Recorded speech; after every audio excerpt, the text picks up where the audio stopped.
के बोल्नु हुँदैन, कति बोल्ने, कसरी बोल्ने, कहाँ बोल्ने, के बोल्ने, के नबोल्ने, यो कुरा आज हामी सिक्नेछौँ। जिब्रोको विषयमा यहाँ व्याख्या गरिएको छ। आउनुहोस् हामी छोटो प्रार्थना गरौँ ल। पिता, हामी तपाईँलाई धन्यवाद दिन्छौँ। हामीले शीर्षक पढेका छौँ, जिब्रोलाई बसमा राख्नु, बोलीलाई बसमा राख्नु, बोलीलाई नियन्त्रण राख्नु, कुन बेला के बोल्ने, कति बोल्ने, कसरी बोल्ने, यो कुरा तपाईँ परमेश्वरले हामीलाई सिकाउनुहोस्। आजको यो खण्डबाट जिब्रोलाई यदि बसमा राखिएन भने, यदि जिब्रोलाई हाम्रो बोली वचनलाई नियन्त्रण गर्न सकिएन भने, सही ठाउँमा सही कुरा बोल्न सकिएन र सही मानिसले गलत किसिमले हामीले बोल्यौँ भने त्यसको नतिजा के हुन्छ भनेर परमेश्वरको वचनले सिकाउन लाग्नु भएको छ। हामी वचन पढ्नेछौँ, सुन्नेछौँ। प्रभु, वचन यो परमेश्वर तपाईँबाट आएको याकुबद्वारा यो वचन यदि कुनै अनावश्यक छ भने यहाँ विश्वासी जनहरूले यहीँ फ्यालेर जानुहुनेछ, त्यो चाहिँदैन। मैले बोलेको वचन यदि परमेश्वरबाट आएको होइन भने यहीँ मिल्काएर जानुहुनेछ। तर तपाईँ परमेश्वरबाट आएको हो भने यो वचन उहाँले मैले हृदयमा राख्ने, पालना गर्ने प्रयास गर्नेछौँ। प्रभु, तपाईँ येशूले सिकाउनुहोस्। पवित्र आत्मा तपाईँ हाम्रो बेसमा हुनुहोस्। धन्यवाद यो वचनको लागि। मलाई अगुवाई गर्नुहोस्, सुन्नेलाई समझ शक्तिको आत्मा दिनुहोस्, येशू प्रभुको नाममा आमेन।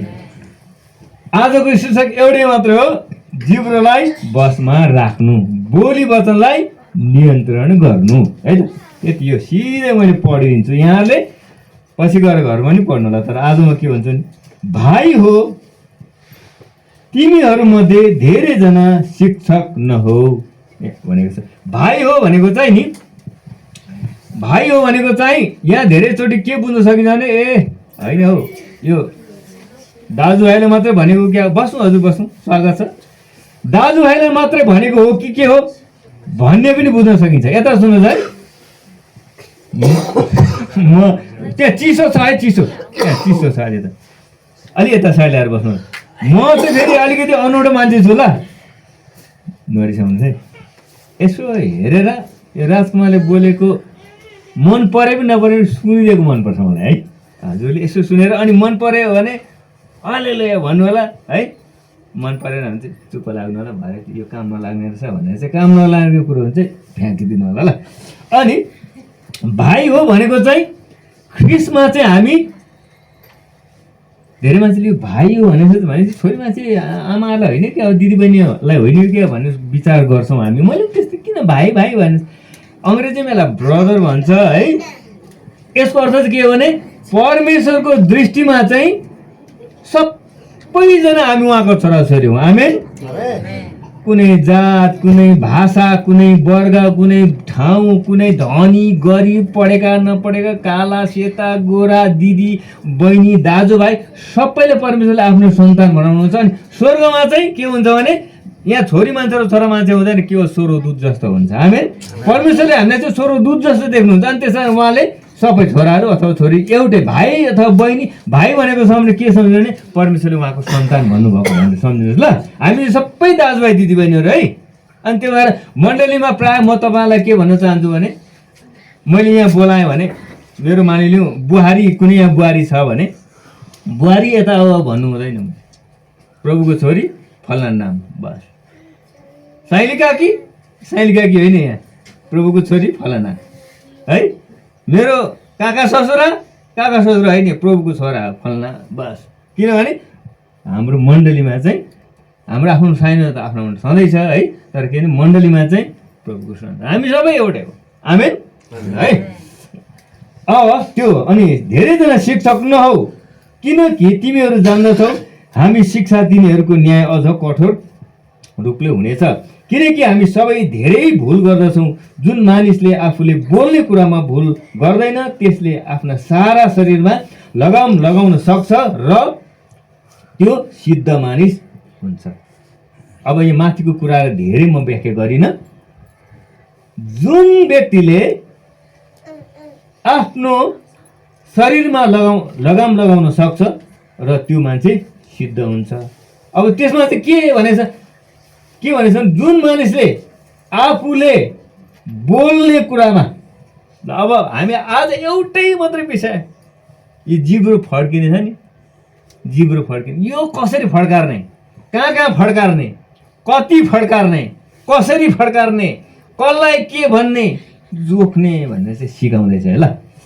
अब म माथिको पढ्दिनँ, के भन्छ भने जुन मानिसले आफूले बोल्ने कुरामा भुल गर्दैन त्यसले आफ्नो सारा शरीरमा पनि लगाम लगाउन सक्छ र त्यो सिद्ध मानिस हुन्छ। भनेपछि बोलीमा यदि कोही मानिसले गल्ती गर्दैन भने नि त्यो मान्छे चाहिँ सिद्ध मानिस जस्तो हुन्छ अरे। आमेन। तर तपाईँलाई कस्तो लाग्छ? म चाहिँ त्यस्तो सिद्ध मानिस भएको छुइनँ। मैले धेरैचोटि भुल गरेको छु बोलेर, कहिलेकाहीँ नबोल्ने ठाउँ बोलेर, कहिलेकाहीँ बोल्ने ठाउँ नबोलेर, कहिलेकाहीँ धेरै बोलेर, कहिलेकाहीँ कम्ती बोलेर, कहिलेकाहीँ एउटा थोक बोल्नु पर्ने अर्को थोक बोलेर। तपाईँले गर्नु भएको छ कि छैन? अब हामी अन्तरतिर हेर्छौँ ल। यदि घोडाहरूलाई बसमा राख्नलाई तिनीहरूका मुखमा लगाम लगायो भने तिनीहरूको सारा शरीरलाई जता मन पर्यो त्यतै लान सकिन्छ। घोडालाई यहाँलाई चाहिँ ग्रक ग्रक ग्रक ग्रक ग्रक ग्रक ग्रक यसो गरे यता जान्छ, यसो गरे यता जान्छ। तपाईँहरू कति घोडा चढ्नु भएको छ मलाई थाहा छैन होइन, तर देखेको चाहिँ छौँ नि हामीले। लगाम लगाएपछि त्यो घोडा जता भने त्यतै जान्छ। अब त्यो चाहिँ उदाहरण दिएको है, उदाहरण दिएको। हेर त, जहाजहरू जो तेज हावाले चल्दछन् ती ठुला ठुला भए तापनि एउटा सानो पतवारद्वारा कर्णधारले आफ्नो इच्छा अनुसार जता मन पर्यो त्यतै लान्छ। अब फेरि अर्को उदाहरण दिएको छ। तपाईँ हामीलाई त त्यति साह्रो जहाजको, पानी जहाजको अनुभव छैन। पानी जहाज देखेर आउने को हुनुहुन्छ? हाम्रो मार्था म्याम हुनुहुन्छ होइन, अनि हाम्रो तपाईँले देख्नुभयो पानी जहाज? उहाँले देख्नुभयो? तपाईँले देख्नुभयो? केमा देख्नुभयो? कहाँ देख्नुभयो? उहाँले देख्नु भएको छ, मैले पनि देखेको छु है। पानी जहाज देख्ने छौँ होइन। अब पानी जहाज, अब अहिले हामी सम्झ्यौँ भने पानी जहाज चाहिँ यस्तो यस्तो हुन्छ। पहिलाको समयमा यस्तो यस्तो त्यो एउटा पतवार भन्छ कि, अनि त्यो पतवारको आधारमा यता जाने कि उता जाने भनेर चलाउँछ भनेर चाहिँ यहाँ लेखेको छ। म यो कुरालाई पनि सुन्नुहोस् है, अब यो कुरालाई पनि म उदाहरण मात्रै दिन्छु, यो व्याख्या गरिनँ। अब मुख्य कुरा आउँदैछ ल, सुन्नुहोस् है, यता सुन्नुहोस् है। अब हजुरको कुरा भरे सुन्छौँ हामी ल, हुन्छ? एकैछिन यता हेर्नुहोस् है। अब यहाँ के लेखेको छ भने त्यस्तै भनेको छ। पानी जहाजलाई पतवारले यता भने उता लाने, घोडालाई लगाम लगाएपछि यता भने उता जाने, त्यस्तै भनेर चाहिँ उदाहरण दिएको छ है हामीलाई ल। उदाहरण के भनेछ? जिब्रो पनि एउटा सानो अङ्ग भएर ठुला ठुला कुराको अभिमान गर्दछ। अब हाम्रो शरीरमा चाहिँ सबैभन्दा म ठुलो हुँ भन्ने चाहिँ जिब्रो छ अरे, यो जिब्रो। अब यसले के गर्छ है? अब के गर्छ भने हेर, एउटा सानो आगोको झिल्काले ठुलो वन पनि स्वाहा पार्दछ। एउटा वन सखाप गर्नको लागि यत्रो अगुल्टो र झोस्नु पर्दैन। एउटा सलाइको काँटी छ्यास्स पारेर छोडिदियो भने एउटा सानो सुकेको पातमा सल्किन्छ, बल्दै बल्दै बल्दै बल्दै अनि पुरै डढेर लाग्छ। हो कि भन्नु त? यस्ता घटना कयौँ भएको छ नेपालमा। त्यस्तो त आगो लागेर निभाउन नसकेर हेलिकप्टरले, हवाई जहाजले पुरा त्यहाँ पानी पार्ने अथवा आगो निभाउने केमिकलहरू छरेर पनि नसक्ने किसिमको नेपालमा पनि विदेशको विभिन्न देशहरूमा पनि त्यो घटना भइरहेको थियो। त्यो चाहिँ के भने सुरुमा सानो झिल्को आगो थियो, त्यो छ्यास्स पर्यो अथवा पार्यो कसैले यहाँ चुरोट खाँदै चुर खाँदै फ्यासै बाँडमा फ्याँकिदियो। चुरले एउटा अलिकति त्यो सल्ला घारीमा त झन् सल्लाहमा तेल हुन्छ, सल्लाहको पातमा छ्यासै राख्ने बित्तिकै त्यो त बल्न थालिहाल्छ। अनि त्यो टट गरेर त पुरै वन सखा भन्छ। सानो एउटा चुरोटको ठुटाले, चुरको ठुटाले, बिडीको ठुटाले कयौँ त्यस्तो घटनाहरू हामीले देखेछौँ। एउटा एक काँटिसलाई छ्यास्छ, कसैले चाहिँ आगोको झुल्को यसो छोडिराख्यो भने केटाकेटीले चकचक गरेर भए पनि हुन्छ, ठुलाले कसैले पनि त्यो आगो सुरुमा सानै हुन्छ। त्यस्तै यहाँ तुलना गरेको छ। अब के भन्छ भने वन सखा पार्दछ, जिब्रो पनि एउटा आगो नै हो। अब तपाईँहरू हामी जो अलिक छुचो छु जस्तो लाग्छ नि आफूलाई, अलिक म छुचो छु, अलिक धेरै बोल्छु, अलिकति अरूलाई बिजाउँछु कि भन्ने लाग्छ भने तपाईँले विचार गर्नुहोस्। अनि हामीले जो है म त एकदम शान्त, म कसैले बिजाउँदिनँ जस्तो लाग्छ भने तपाईँले पनि विचार गर्नुहोस् होइन, म कस्तो छु, मेरो बोलीले के गर्छ। अब हेर्नुहोस् है, आगो पनि यस्तै हो, जिब्रो पनि एउटा आगै हो। हाम्रो जिब्रो चाहिँ आगो अरे। हेर्नुहोस् है, आगोले के गर्छ, मिठो मिठो खाना पकाउँछ, न्यानो दिन्छ है, तातो पानी सुप पकाएर भोक लागेको बेला खाना, कति राम्रो कुरो हो कि भन्नु त। तर त्यही आगोले चाहिँ घरमा झोस्यो भने के हुन्छ, कपडामा झोस्यो भने के हुन्छ, हाम्रो कागजपत्रमा झोस्यो के हुन्छ, त्यसले सफाप गर्छ। त्यसले गर्दाखेरि जसरी आगोले राम्रो र नराम्रो दुइटै, यता सुन्नुहोस् है, मलाई सुन्नुहोस् है दिदीबहिनीहरू, यता सुन्नुहोस् है, जसरी आगोले राम्रो र नराम्रो दुइटै काम गर्छ, फाइदा र बेफाइदा त्यस दुइटै छ, त्यस्तै हाम्रो जिब्रोले पनि फाइदा बेफाइदा, राम्रो नराम्रो दुइटै हाम्रो जीवनमा, अरूको जीवनमा ल्याउनेवाला छ। अब सुन्नुहोस् ल, तपाईँले मैले बाइबलमा काहीँ पनि हाम्रो हात चाहिँ आगो भन्दैन। हात सबैभन्दा मुख्य चाहिँ जिब्रो रहेछ कि, खुट्टालाई भनेको छैन, हाम्रो आँखालाई पनि आगो भनेको छैन। आँखाको आफ्नै छ पापको कुरोहरू है, शरीरका सिरदेखि पाउसम्म। तर यो जिब्रोलाई चाहिँ आगै भनिदियो क्या, आगै भनिदियो। अब हेर्नु है, यो शरीरको अङ्गहरू मध्ये अधर्मको एउटा दुनियाँ नै हो।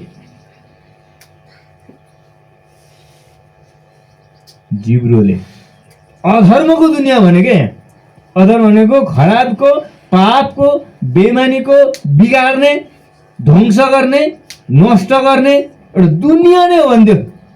एउटा अङ्ग मात्रै भनेर दुनियाँ नै हो भनिदियो है वचन। अब यसले सारा शरीरलाई दूषित पार्दछ र जीवनको सारा क्रममा नै आगो सल्काइदिन्छ र नरकको आगोमा त्यो जल्छ। यतिसम्म जिब्रोको शक्ति रहेछ। जिब्रो है हामी कसरी चलाइराखेको छौँ। तपाईँले कहिलेकाहीँ याद गर्नुभएको छ, छुच्चो मान्छेको सङ्गत गर्नुभएको छ, घरमा बुढी छुच्ची छ भने बुढोलाई कस्तो हुन्छ, बुढो माको छुच्चो भने कस्तो हुन्छ, जतिखेर घोचिहाल्ने होइन, कतै ऊ पर्तिर गएर पोइ भेटेर आइस तेरो भनिदिइहाल्ने है। श्रीमती कतै काम गएको छन्, श्रीमान कतै गएको छन्, तरुनी भेटेर आएको भनिदिइहाल्ने। अनि सानो कुरोमा पनि प्याच्छ भनिदिइहाल्ने, घोचिहाल्ने, छेड हानिहाल्ने। यदि तपाईँको सङ्गत, तपाईँको परिवार, तपाईँको साथीहरूमा, घरभित्र बाहिर जो हाम्रो सर्कलमा छ भने, तपाईँ हाम्रो सङ्गतमा वरपर छ भने नि त्यो विष हो। तपाईँ कसो गर्दै हुनुहुन्छ, तपाईँको बोलीले हाम्रो उपर बस्ने 2-3 दिदीबहिनीहरू, तपाईँले ओरतिर छरछिमेकी त्यो कसरी घोचेर भन्ने मान्छेहरू देख्नु भएको छ, सुन्नु भएको छ कि छैन कहिले है। अनि तपाईँले भन्नु भएको छ कि छैन आफ्नो श्रीमानलाई, छोराछोरीलाई होइन, श्रीमतीलाई, बाबुआमालाई, छरछिमेकीलाई, वरपर दाजुभाइ, रिस त उठ्छ। कतिवटा रिसको बेला मान्छेले आँखा देख्दैन कि प्याच भनिहाल्छ। भन्नु हुने हो कि नहुने हो कि कति भन्ने हो, जोखेर भन्ने। हामीले यो यदि जिब्रोलाई बस्न पारेन भने जिब्रोले चाहिँ घरमा आगो लाउँछ। पहिलो नम्बरमा त बोलेपछि सबभन्दा पहिला आफै अशुद्ध भइन्छ है। अनि आफू त अशुद्ध भयो, शरीरलाई अशुद्ध बनाउँछ भनेछ नि त होइन। सारा शरीरलाई नै के भन्छ भने यसले सारा शरीरलाई दूषित पार्दछ र जीवनको सारा क्रममा नै आगो सल्काइदिन्छ र नरकको आगोमा जल्छ। हेर्नुहोस् है, तपाईँ यहाँ बस्ने हुनेले कतिजनाले चाहिँ येशूलाई भनौँ न मुक्ति पाउनको निम्ति तपाईँले पैसा दिएर काम गरेर मुक्ति उद्धार पाउनुभयो कि प्रभु येशू आजदेखि म तपाईँलाई मेरो प्रभु र मुक्तिदाता भनेर स्वीकार गर्दछु, मेरो पाप क्षमा गर्नुहोस् भनेर चाहिँ गर्नुभयो। कतिजनाले येशूलाई प्रभु भन्नुभयो? हात उठाउनुहोस् एकचोटि। सबैले भने होइन, सबैले भनेको हाम्रो जिब्रोले बोलेर स्वीकार गरेर येशूलाई हामीले हाम्रो हृदयमा ल्याउँ। हाम्रो यसले चाहिँ के गर्यो त? नरकबाट हामीलाई स्वर्गीय जीवनमा प्रवेश गरायो। आमेन। यो बोलीमा त्यत्रो शक्ति रहेछ भने यदि हामीले खराब बोल्यौँ, सापित बोल्यौँ, पिटो बोल्यौँ, घोच्ने बोल्यौँ, नराम्रो बोल्यौँ भने त्यसले फेरि के गर्ने रहेछ?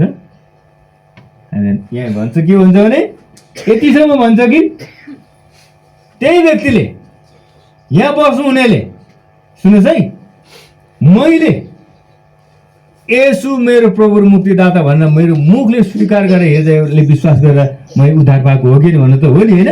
तपाईँले पनि त्यसरी अब यही बोलीले यही जिब्रोले आजदेखि मलाई येशू चाहिँदैन, येशू मलाई चाहिँदैन, येशूको हो को मलाई चाहिँदैन, येशू भनेको मेरो प्रभु होइन भन्यो भने नि त्यति नै मैले फेरि नरक हो।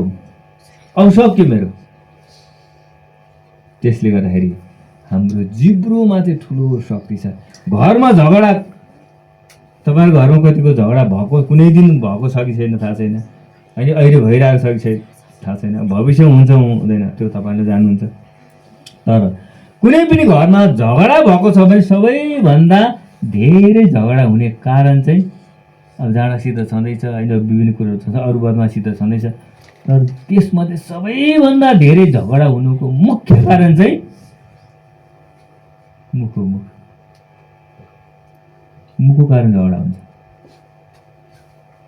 तपाईँ कुनै पनि घरमा यदि शान्ति छ भने त्यो घरको मान्छेले मुख बार्छन्, शान्त बस्छन्, प्याच्च भन्दैनन्, बिजाउँदैनन्।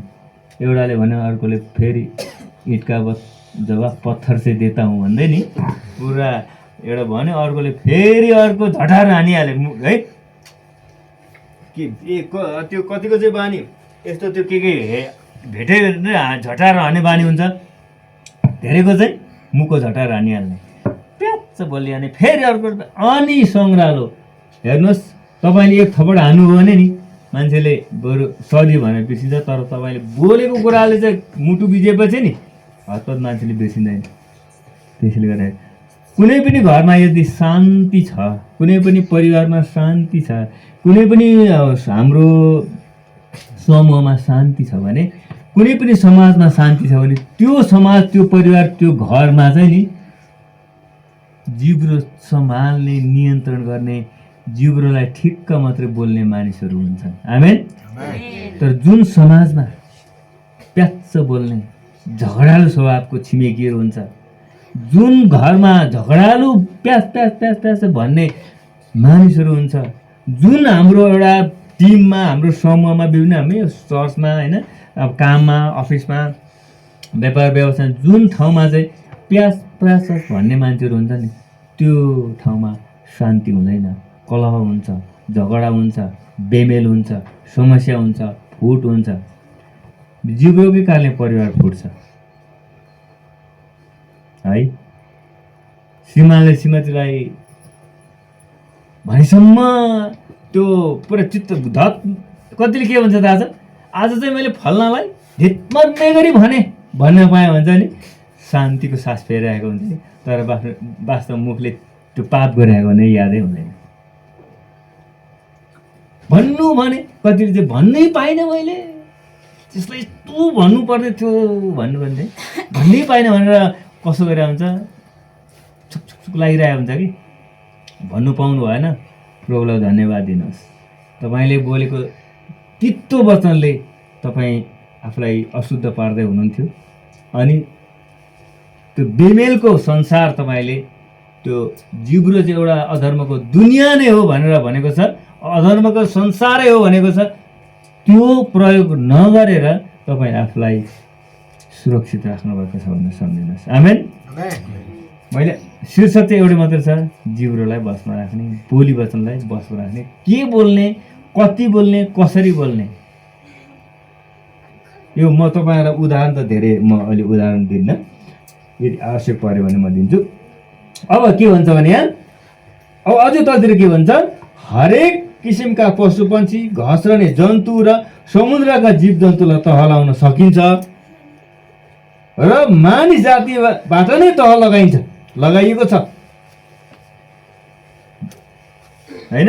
हात्तीलाई, सिंहलाई खोरमा कसले ल्यायो? बाख्राले ल्यायो, मान्छेले ल्यायो। बाघलाई कसले खोरमा ल्यायो? चिडियाखानामा। कतिजना देख्नु भएको छ चिडियाखाना गएर बाघ? हामीले त विदेशतिर पनि देखेको छौँ, म त युरोप जाँदा उता पनि देखेको थिएँ एकचोटि है। अनि यता उता मैले खाडी देशमा पनि देखेँ, तपाईँहरू कतिसम्म देख्नु यहीँ पनि छ। जङ्गलमा हेर्नु गयो भने त बाघले आक्रमण गरेर खाइहाल्छ, डर लाग्छ है। म एकचोटि यो कैलालीमा पनि त्यो कैलाली बर्दिया पराग साल हेरेर आएको थिएँ, बिहान बाघ हेर्दै यस्तो डर लाग्ने के बाघ देख्दाखेरि नै। त्यस्तो बाघलाई कसले तलाउँछ? कसले लाउँछ? तपाईँ र म जस्तै मान्छेले लाउँछ। अचम्म छैन त? हात्तीले त यस्ता घरहरू त नि एकै तलमा सुँडले बटर पारेर फ्याँकिदिन्छ। किन हामी त हात्ती लाग्ने ठाउँ बसेको नि त, हात्ती रातभरि पुरा डरलाग्छ। अब हात्ती, सिंह, बाघलाई तल, त्योभन्दा अर्को ठुलो के छ? गोही भनौँ है, गोहीलाई पनि कता कता छेकेर ल्याउँछ। अर्को त्यो हिप्पो भन्ने ल्याउँछ। सबै किसिमका जनावरलाई तलाउँछ अरे कसले? म जस्तै मान्छेले तपाईँ। तर फेरि के त, मै जस्तो मान्छे त मैले नै त्यसले तलाउने। तर एउटा समस्या चाहिँ जिउको रहेछ, मैले त्यो बाघ, भालु, हात्ती, गैँडा, ठुल्ठुलो जीव जन्तुलाई चाहिँ तलाउने, तर मैले त्यही मान्छे यसलाई चाहिँ तलाउन नसक्नु। हेर्नु न, जिब्रोलाई तलाउँछ। तपाईँले आफ्नो जीवनमा कतिको गल्ती गर्नु भएको छ अथवा कतिको अरूको भोग्नु भएको छ, यो छ। यी के भन्छ भने मानिस जातिबाटै तह लगाइन्छ, तर के भन्छ भने जिब्रोलाई कुनै मानिसले तलाउन सक्दैन, घातक विषले भरिएको यो चञ्चल दुष्ट हो। कहिले यो पढ्नु त भएको थियो होला, मैले यो देख्दाखेरि कस्तो डर लाग्छ। घातक विषले भरिएको, विष त विष, त्यो पनि घातक के। विष सामान्य विष होइन, त्यो मुसा मार्ने विष जस्तो होइन, घात एकदम। त्यसले चाहिँ भेटे चाहिँ ठहरै बनाइहाल्ने। तपाईँ र मेरो जिब्रोले कतिलाई ठहरै बनाएको छ? तपाईँलाई कतिले बनायो होला, तपाईँले कतिले बनाउनु भएको छ थाहा छैन। मलाई पनि बनाएको छ, कतिले ठहरै बनाएको छ, मैले पनि बनाएको होला कतिले। मैले पहिले अलिकति म अलि निकै आत्मिक भइ टोपल्थेँ कि। जो मान्छे बढ्ता आत्मिक भइ टोपल्छ नि, ऊ अलिक छुचो हुँदो रहेछ। तालिम लिएर आएँ अनि भर्खरको विश्वास आगो बाल्ने, प्रचार त कति गर्ने है। म निकै जानेछु जस्तो लाग्थ्यो, अनि अलिकति नजाने लाग्थ्यो, प्याच्च भने भएन भनिदिइहाल्ने। के भने उसलाई कति दुःख थियो होला, बिचरा भर्खर आउँदै गरेको, भर्खर सिक्दै गरेको है। उसले पनि त केही राम्रै गरे होला नि त। बडो आत्मिकी पल्टिनु मेरो सिनियर पास्टर बुवाले सहाएर अनि बेला सम्झाउँदै अझै सिक्दैछु। तपाईँले कतिको अरूलाई घोच्नु भएको छ, जिब्रोले कतिको विष अरूको जीवनमा कतिको विष बमन गर्नुभएको छ। मैले सिक्दैछु अहिले पनि। म अलिक धेरै अगाडि त्यस्तो थिएँ कि म, तर अब लगभग त्यो मैले 26-27 वर्ष विश्वास गरेको केही समयदेखि नै तालिम लिएर सेवाकाई सुरु गरेँ। सेवाकाई सुरु गरेको केही 1-2 वर्षसम्म चाहिँ बढी नै छुचो भयो कि। म धेरै बाठो पल्टेँ कि। धेरै बाठो पल्टिने मान्छे प्याच्च भन्छ, अरूलाई कम्ती देख्छ, सानो देख्छ, अनात्मिक देख्छ, म आफू मात्रै आत्मिक देख्छ, मै मात्रै जाने, मै मात्रै बाठो, मैले अरू त गन्दै त्यस्तो मान्छेले के भन्छ, म ठुलो जस्तो लाग्छ नि त। जाने भएपछि सिकाउनु परेन, सिकाउनुलाई प्याच्च भने अनि अरूलाई दुख्छ। वास्तवमा जानेकै हुँदैन रहेछ। जो जाने धेरै पल्टिन्छ वास्तवमा ऊ जानेको हुँदैन। मैले सिकेँ, अनि सिकेँ मैले। अनि त्यस्तो खालको तपाईँ र मैले मैले अहिले पनि गर्दैछु कि जस्तो लाग्छ कतिचोटि है म अलिकति अनि त्यो तपाईँले पनि जाँच्नुहोस् है। यहाँ हाम्रो दिदीबहिनीहरू आमाहरू हुनुहुन्छ यता दिदीबहिनीहरू है। म एउटा तपाईँलाई मन नपर्ने कुरा गरौँ, दिदीबहिनीहरूलाई मन नपर्ने कुरा गरौँ।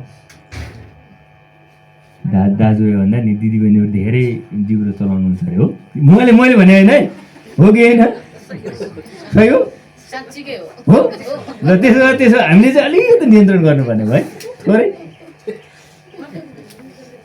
त्यो अलिक दिदीबहिनीहरूमा त्यो अङ्ग्रेजीमा भोकाबुलरी भन्छ कि शब्दकोश धेरै हुन्छ अरे। धेरै बोली पठाउँदाखेरि धेरै बोल्नेले बाइबलले के भन्छ? पाप गर्छ भन्छ। हो नि त हौ, तपाईँहरू कसो गर्दै हुन्छ मलाई थाहा छैन, तर त्यसो भन्छ अहिले। अब हामी अलिकति यो चाहिँ हामी विचार गर्नुपर्ने रहेछ है। त्यसको अर्थ होइन, यो होइन कि सबै दिदीबहिनी त्यस्तो हुन्छ। कुनै कुनै दाजुभाइहरू पहिले म आफूलाई भनेको थिएँ त्यस्तैहरू हुन्छ, अहिले पनि छ। अनि कहिलेकाहीँ के भन्छ दाजु तपाईँलाई, यहाँ सुन्नुहोस् ल दिदीबहिनीहरू, त्यो मान्छेलाई के भन्छ नि यस्तो कस्तो छोरी मान्छे जस्तो मान्छे रहेछ भन्छ कि होइन र? अब यो अप्ठ्यारो नभन्नु, आइमै भन्नु हुँदैन, आइमै त्यो मान्छेले भन्छ आइमै भन्नु हुँदैन। हामी आइमै भन्ने म आमा दिदीबहिनीहरू भन्छु है, तर त्यो मान्छेलाई चाहिँ मान्छेले रिटर्न के कस्तो आइमै जस्तो मान्छे भन्छ है। हो के भन्दा बोलिने जस्तो कि बोलिने, घोची हिँड्ने होइन, सानो खाने कुरा आउने किच गरी हिँड्ने हुन्छ नि त्यस्तो खालको। तर त्यसको अर्थ चाहिँ तपाईँहरूलाई भने होइन है। तर के भन्छ भने अलिकति दिदीबहिनीहरूमा त्यो धेरै बोल्ने यसो हुन्छ अरे भन्छ है। हो कि होइन भने तपाईँहरूले हो भने हो, अब होइन भने होइन, त्यस्तो कुरा गर्छ। तर अब तपाईँहरूले त्यस्तो गर्नुहुन्न, किनभने प्रभुको छोरीहरू हुनुहुन्छ। अब चञ्चले दुष्ट भने चाहिँ यो घात गर्ने खालको चाहिँ हुनु हुनेछ। अब अर्को, यसद्वारा हामी प्रभु र पिताको प्रशंसा गर्दछौँ। आमेन, हालेलुया। अघि भर्खरै हामीले प्रभुको महिमा गऱ्यौँ जस्तो जानेको छौँ। त्यस एक दुई शब्द भए पनि यहाँले ओठबाट निकाल्नुभयो, प्रभु तपाईँलाई महिमा होस्, स्तुति होस्, जय जयकार भन्यौँ हामीले। हेर्नुहोस् के भन्छ है, अब पिताको महिमा गर्दछ र यसैबाट परमेश्वरको स्वरमा बनेका मानिसहरूलाई हामी सराप्दछौँ। फेरि यही जिब्रोले परमेश्वरको महिमा गर्ने, परमेश्वर तपाईँ मेरो परमेश्वर सृष्टिकर्ता प्रभु भन्ने, फेरि त्यही परमेश्वरले सृष्टि गर्नुभएको एकअर्कालाई हाम्रो मुखले त्याचा पाऱ्यो भनेर दुखाउँदो रहेछौँ। त्यसले गर्दा जिब्रोलाई नियन्त्रण गर्नुपर्ने हुन्छ। अब फेरि के भन्छ, एउटै मुखबाट आशीर्वाद र श्राप निस्कन्छ। हे मेरा भाइ हो, यसो नहुनु पर्ने हो, नहुने हो। त तपाईँले गर्नुभएको छ कि मैले त गरेँ है, तपाईँले गर्नुभएको छ कि थाहा छैन, मैले अरूलाई भन्नु मिल्दैन, किनभने तपाईँले त्यो गर्दै सराप्तै गरेको देखेकै छैन। मैले भन्नु मिलेन, सराप्तै गरेको देख्नु भयो भने म चाहिँ अब आजकल चाहिँ प्याच चाहिँ भन्दिनँ होइन, यसो अलिअलि बिस्तारै सम्झाउँछु। अब तपाईँले के अनि सक्नु लाग्यो मैले, यस्तो नहुनु पर्ने हो। यहाँ उदाहरण फेरि दिनुहुन्छ, यहाँ वचनमा परमेश्वरले याकुबद्वारा के पानीको मूलको एउटै धाराबाट मिठो र तितो पानी निस्किन्छ। कति बडो मजाको। तपाईँ हामीले जुन अब मुहानको पानी चट्ट धारा यस्तो थापेर खान्छौँ होइन, पानी भर्छौँ, मिठो पानी आइरहेछ, आहा कति मिठो। केही समय अगाडि उता पर सुन्दर जल गएर मैले त्यहाँ पानी खाएँ, क्या स्वादिष्ट पानी। तर त्यही मुहानबाट फेरि एकछिनमा जाँदाखेरि यसो थाप्दाखेरि तितो आएन, फेरि खाएको मिठै थियो। तर हाम्रो चाहिँ के भएको त हौ, घरि परमेश्वरलाई प्रभु म तपाईँको लागि अनि रुँदै गर्दै गर्ने प्रभु प्रशंसा गर्नु। साँच्चै स्वर्गदूत जस्तै हुन्छ। यो राजकुमार त स्वर्गदूतै भइहाल्यो क्या हो भन्ने जस्तो लाग्छ होइन कहिले। अब एकछिन अलिक पर गएपछि मान्छे अगाडि स्वर्गदूत अनि अर्को के अरे राँके भोति के जस्तो बोलीले है, बोली त्यो त हुनु भएन। हामीले त्यस्तो खालको प्रवृत्ति त्यो चाहिँ भयो भने प्रभु अचम्म त्यस्तो नहुनु पर्ने भन्नुहोस् है। अनि मेरा भाइ हो, के अन्जिरको बोटबाट जैतुन अथवा दाखको बोटमा अन्जिर फल्न सक्छ र तितो पानीको मूलबाट पनि मिठो पानी निस्कन सक्दैन। त्यसले गर्दाखेरि अब हाम्रो बोलीमा लगाउँ। सबभन्दा पहिला राजकुमार तैँले बोलीमा लगाम लगा। अघि सुरुमा के भनेर थाहा छ? सिकाउनेहरू सबभन्दा पहिला सिकाउने। यहाँ म तपाईँलाई भन्छु, तिमीहरूमध्ये धेरैजना शिक्षक न हो। हामी हिजो सिकाउँछौँ नि, हामी खोप अब म त बाइबल स्कुलको शिक्षक पनि के गरेको, यति वर्ष भयो विश्वास गराएको, प्रचार गरेको भन्दैमा आफ्नो गवाई भन्दै खुब बासो पटेर म सिकाउने हुन्छु नि, होइन? तर मलाई सबभन्दा पहिले कुरा के भन्छ? शिक्षक नहौ, किनकि तिमीहरू जान्दछौ हामी शिक्षा दिनेहरूको न्याय अझ कठोर हुनेछ। सबभन्दा पहिला राजकुमार, सबभन्दा पहिला जो आत्मिक छु भन्छ नि, म त यति वर्ष भयो, यति जानेको छु, यति कण्ठ गरेको छु, यो सबभन्दा पहिला हामीलाई। अनि बाँकी जो सबै विश्वास गरेका हामी प्रभुका जनहरूलाई जिब्रो सम्हाल्नको निम्ति हामीलाई प्रभुले आदेश दिनुहुन्छ, सम्झाउनुहुन्छ, बुझाउनुहुन्छ, उत्साहित गर्नुहुन्छ। आमेन। हाम्रो जिब्रो चाहिँ हामीले सम्हाल्ने प्रयास गर्नेछ। आउनुहोस् हामी एकैछिन छोटो प्रार्थना गरौँ ल। परम प्रभु परमेश्वर, हामी तपाईँको शरणमा आउँदछौँ। आज तपाईँको वचनबाट हामीले जिब्रोलाई लगाम लगाउने विषयमा हेरेका छौँ। प्रभु यो मेरो लागि नै हो, अनि म आफै पनि बदलिनु पर्छ र जति पनि सुन्ने वचन सुन्ने तपाईँका छोराछोरी हुनुहुन्छ, हाम्रो जीवनमा पनि मुखबाट श्रापित वचन बोल्ने, अरूलाई दुःख दिने, विषालु कुराहरू ओकल्ने, छेड्ने, दुःख दिने, श्रापित कुरा बोल्ने त्यस्तो हाम्रो आदत छ भने हामीलाई सिकाउनुहोस्। पवित्र आत्मा, हामी आफै केही गर्न सक्दैनौँ, तपाईँ पवित्र आत्माले अगुवाई गर्नुहोस्, सिकाउनुहोस्, बुझाउनुहोस्। धन्यवाद छ प्रभु। आज तपाईँको छोराछोरीले यहाँ केही वचन सुन्नुभएको छ, यदि तपाईँको वचनअनुसार बोलिएको छ, तपाईँको वचनअनुसार छ भने उहाँले हृदयमा राख्नुहुनेछ र प्रयोग गर्नुहुनेछ। र कतिवटा कुरा तपाईँको वचनसम्म छैन, मेरो आफ्नो कुराहरू भनेको छ भने यतिखेर म यहीँ रद्द गर्दछु र त्यो कुरा उहाँहरूको हृदयबाट डिलिट गर्दछु, रद्द गर्दछु, इन्कार गर्दछु। र ख्रिस्टले जे बुझाउन चाहनुहुन्छ, पवित्र आत्मा तपाईँले जे बुझेको चाहनुहुन्छ, जे सत्यता उहाँहरूको जीवनमा ख्रिस्टको वचन, परमेश्वरको वचनबाट बुझेको तपाईँ परमेश्वरले चाहनुहुन्छ, त्यो तपाईँ परमेश्वर पवित्र आत्माद्वारा बुझाउनुहोस्, समशक्तिका आत्मा दिनुहोस्।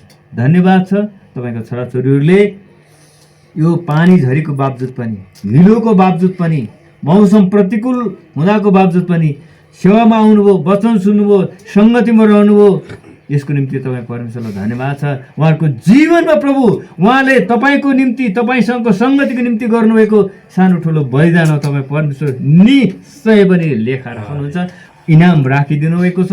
धन्यवाद आजको वचनको सेवाको लागि, येशू प्रभुको नाममा।